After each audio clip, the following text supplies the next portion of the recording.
Hey guys, Tim Collars from Risk Based here. Wanted to make a video about something I run into every once in a while, and that's people not backing up their data. I work in IT, meet a lot of technical type of folks, and most of them, when we get talking, they don't back up their data. It's very strange to me.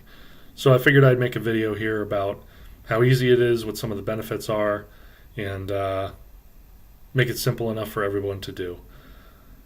The idea is that you're storing up all your data on the cloud, and whenever you need to access it from whatever device, it'll be there. I could lose my tablet, my laptop, my phone, and only suffer the loss of the actual hardware itself and not lose any data. Um, there's various ways to accomplish this depending on what you're doing. You know, obviously with photos, that's a no-brainer, kind of simple these days to have those get backed up automatically. Um, but anyway, so one of the benefits is I can have access to my documents whenever I need them. That means if my boss calls me at lunchtime or he calls me at 7 o'clock at night and says, hey, what about that document you created for such and such? What about the statement of work? That kind of thing. And by the time he's off the phone with me, I've already attached it to an email and sent it to him. And that's because it's completely available to me via the cloud. Various cloud applications, for instance, Google Drive, Microsoft OneDrive. I prefer Google Drive. It's a nice application. It works Android, iOS, Windows. I personally use Linux, so it's always available to me and it always works. So let's get into how we can configure that on Windows, and we'll get to the part two of this, how to configure it on Linux, in another video.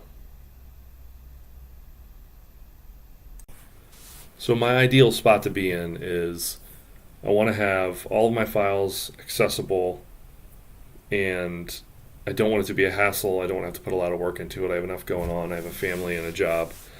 So what's the easiest way to make all of my files accessible? Back in the day, we had to back up to CD-ROM, back up to external hard drive, whatever the case may be. I had a server running in my house, and I would copy all my information over there every week or so. Then you forget, you lose. Even if you lose a week of work, it still sucks. So how do we make it all backed up, synced? I'll call it syncing. How do we make it all synced and without any hassle, even without any cost, really? All right. So the first step on your Windows machine here, we're going to go to Google and download Google Drive.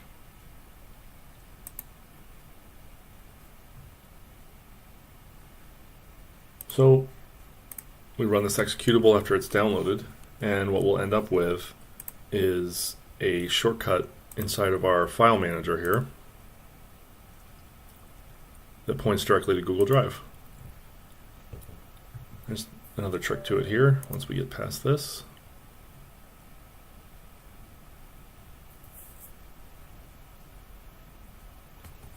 And you can basically choose which Google Drive account you want associated with this little link that we're going to be putting in here in the file manager. I would suggest making another Google account, having a clean Google Drive, especially if you're already using your Google account for pictures and all that kind of stuff. You're going to run out of space real quick. So now we're waiting for this installation to continue to finish here.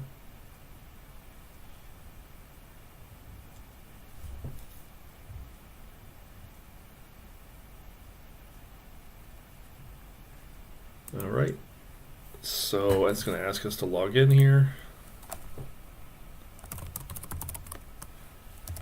Just do one of my extra accounts here.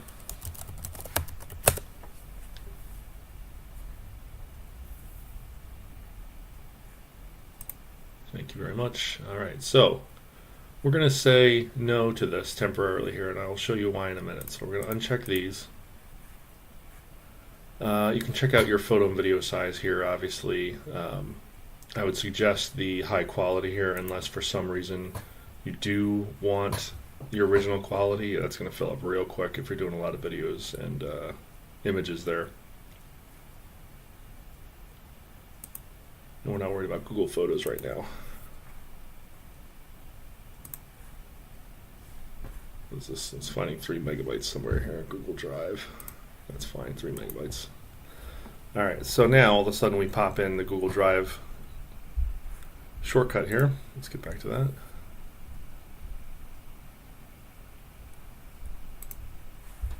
It's going to open it here for us. That's great.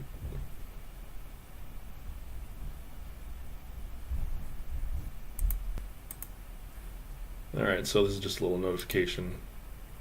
If we want this extension here, we can have, especially for Chrome.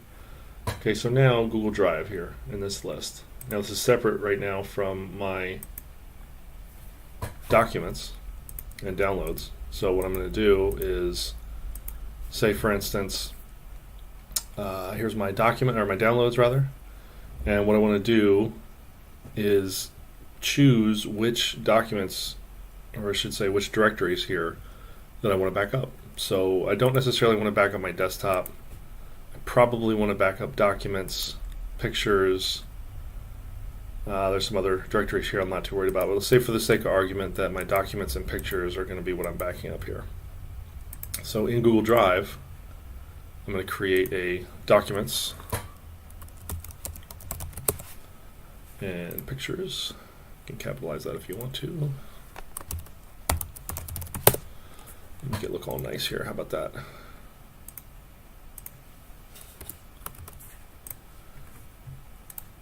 And what I'm going to do is I'm going to take my documents. Obviously not a lot of stuff in here. Let me just create something here for the sake of it. We'll grab everything in documents. We're going to copy it, and we're going to go into documents on Google Drive, and we're going to paste it.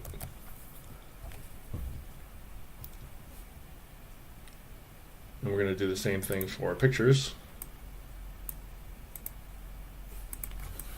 Just Control-C this into pictures.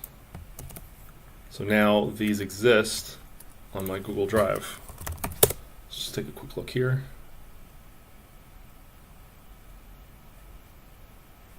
So as you can see, Google Drive, we created documents and we created pictures. And now you can see in the drive itself that was created and synced. Now what that means is anything I change in my Google Drive here locally on my machine, this is, let me just show you here, this is my desktop. Anything I change in here will automatically be uploaded into here, which is very nice. And why is that nice? So now when I go to documents, I'm still in my old location, this PC documents. What I'm going to do is I'm actually going to change this. And the location currently is my local C drive. Obviously C points to your local hard drive. I'm going to move this to Google Drive documents. Now, as I access this, I'm going to skip all these files since I already did it. Now as I access documents, I'm actually going to my Google Drive here. So we can see this is the same My Games Quicken, default RDP, and nothing.txt in here. Now sometimes there's a bit of a delay when you create something, but nonetheless if you're connected to the internet it will automatically sync it. So we're going to do nothing.txt. And as you can see, there's a little blue icon here. Once that finishes, it's saying it finished uploading.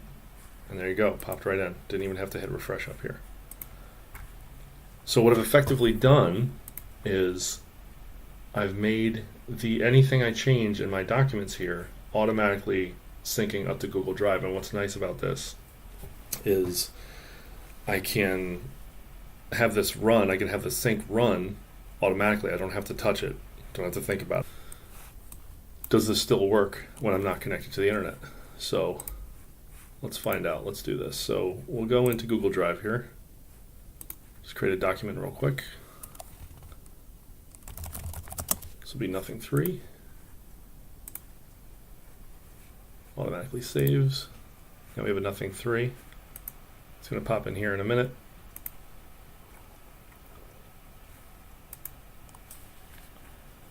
It's actually right here. Google's not keeping up with me. Come on. Wait till the refresh here. All right, now it's saved it. All right, so nothing 3. Notice that's a GDoc extension. That's a reference to Google Documents and not an actual file. So if you were to open this without going into Google, it wouldn't look right. It wouldn't work, especially if you have a lot of formatting in there and all that good stuff. We'll cover that in a different video. So let's kill this. So now I create something in here, it ends up here. I create something here, it ends up here. Let's do a... Microsoft is not keeping up with me today. Come on.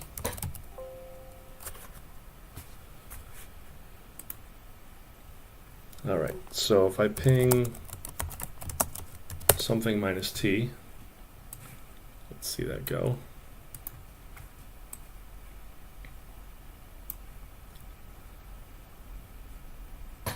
And let's make an edit. So this is while we're connected.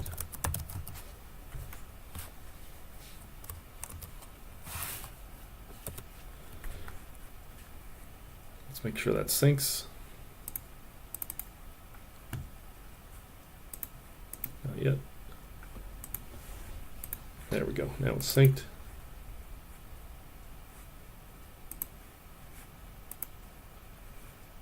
Says it's synced. Let's find out here. Google's a little slow today, maybe.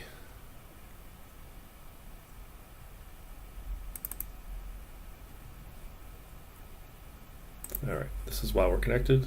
Save that. Now let's disconnect. We'll do internal network. See if we don't have a dump when we do that. All right, so we are now offline. We can still access this document. And then this is while we're disconnected.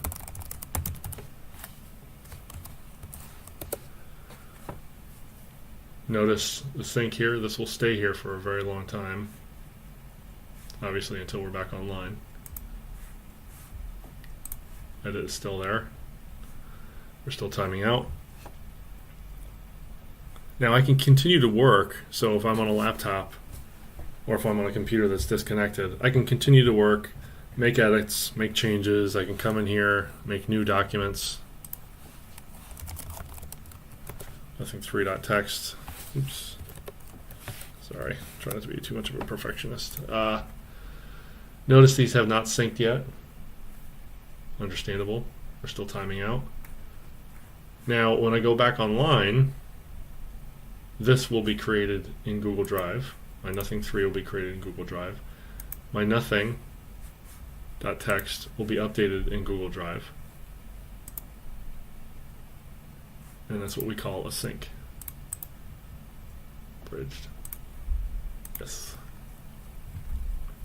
Let's see if Windows can pick this up. There we go. So now we're picking it up. Back online. There we go. That one's done. This one's syncing. And obviously, if we have large documents, you know, this is 1 kilobyte. We have a massive document. It's going to take a minute to sync. But let's go into nothing 2. Make sure our edit is there.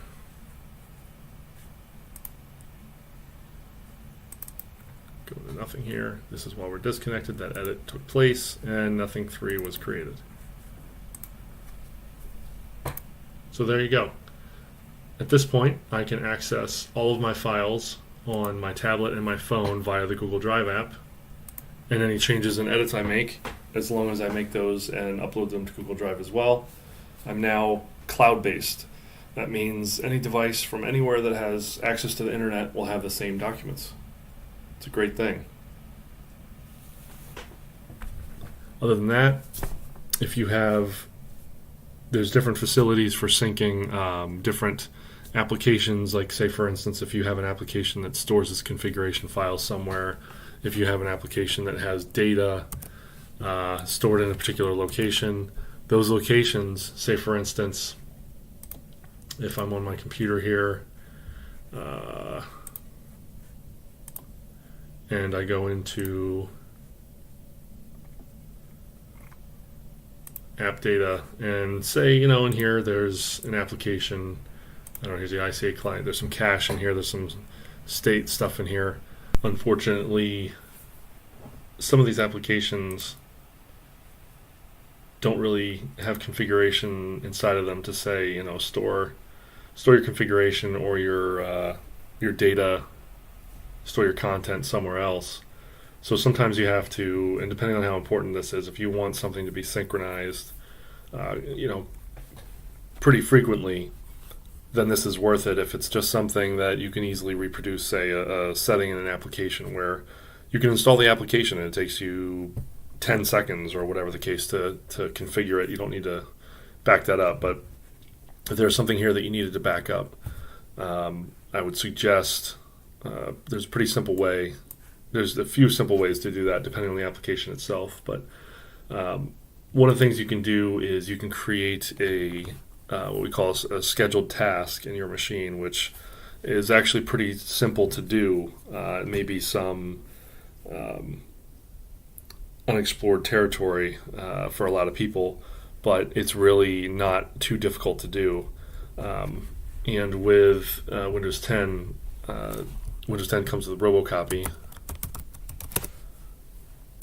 And what this is an application. It's a executable that will copy from one source to a destination.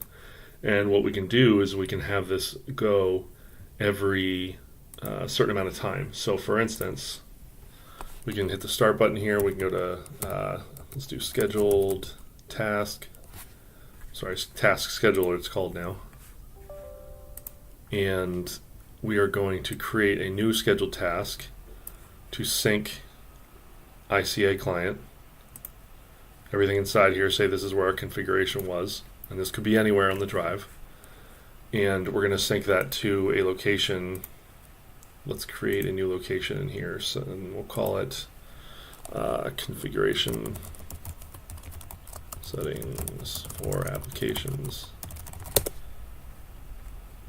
And obviously I just made that name very long. I'm going to have to type all that again, but that's okay. We're going to come in here. This is just for an example. We'll call it ICA client.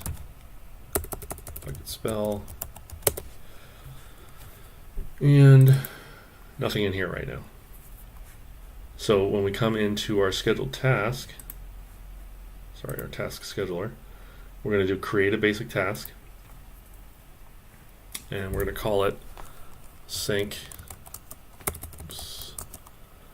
ICA client. And we're going to do it anytime here. You can say when you log in, when a specific event happens. Don't get into that. Wouldn't worry about that if you're a beginner. I'd just say daily, because if your computer's off, it's going to, and it misses the time that it's supposed to sync, it'll just sync immediately as the computer turns back on. So we're going to say every 1 day at 2:21 in the afternoon, I guess we're at right now. And we're going to start a program. The program we're going to start is C Windows System 32 robo copy.exe. And what we're going to do is we can test it in here. We're going to go to C Windows System 32 and we're going to say robocopy. So this is source, so you can see robocopy here. First is the source, then the destination. And you do not want to mirror unless you're making changes up on Google Drive that you want to come down and force onto your local computer. That would be that wouldn't be for this case right now. So we're going to say source is users app data, and again this can be any location you want. This is roaming, and we're ICA client. So we're going to go from the ICA client to users colors, and we're going to do Google Drive. What do we call that? there we go, configuration settings for applications and ICA client. So now what's going to happen is we're going to sync, or we're going to copy rather, this location into this location. So the contents, this is going to copy the contents, not the actual directory. So just keep that in mind. So we're going to do that just manually, just to test it. All right. Give that a second to sync.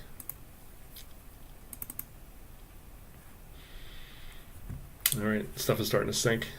Copy in here. So now what's going to happen when we schedule this task here, every one day, this is going to copy into our Google Drive here. And it's nice because we are going to ultimately have the Google Drive executable manage that sync, so we don't have to worry if we're actually online. If we were running this robocopy executable and we weren't online, we would just get an error. In this case, Google Drive is handling this for us, and we're going to copy and paste these arguments. These are called arguments here after the executable. We're going to paste these in here, and start in is optional. So these arguments are just what we typed in here. You can see. Copy the ICA client to the ICA client. Start in would be, say for instance, if I didn't put this path right here, I would have to put it right here if it wasn't in my system path, but that's a story for another day. All right, so next, and we're going to do finish here. Now we have our task.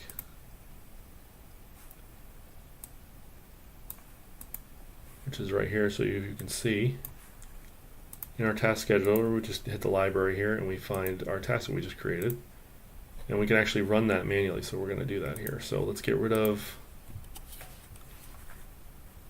let's make sure we're done here syncing, and we'll get rid of these files and we'll see if our task worked. Okay, so now we're empty, and let's run this. All right, and that's obviously popping up a window there, but we can do something about that and make it quiet so it doesn't pop up a window.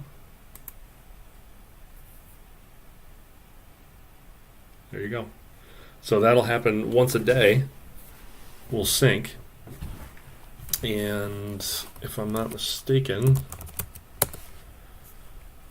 we'll do a robocopy /?mark here. There are a lot of powerful things that robocopy can do. We can do retry options if something's not available, and I believe we can overwrite if there's already something there. We can overwrite without prompting, although I think it will overwrite without prompting. Let's run it again. All right, no errors. Now in the task, as I said, we can make this quiet. So if we go to properties here, we can run hidden. Simple as that. All right, so properties of the task and hidden.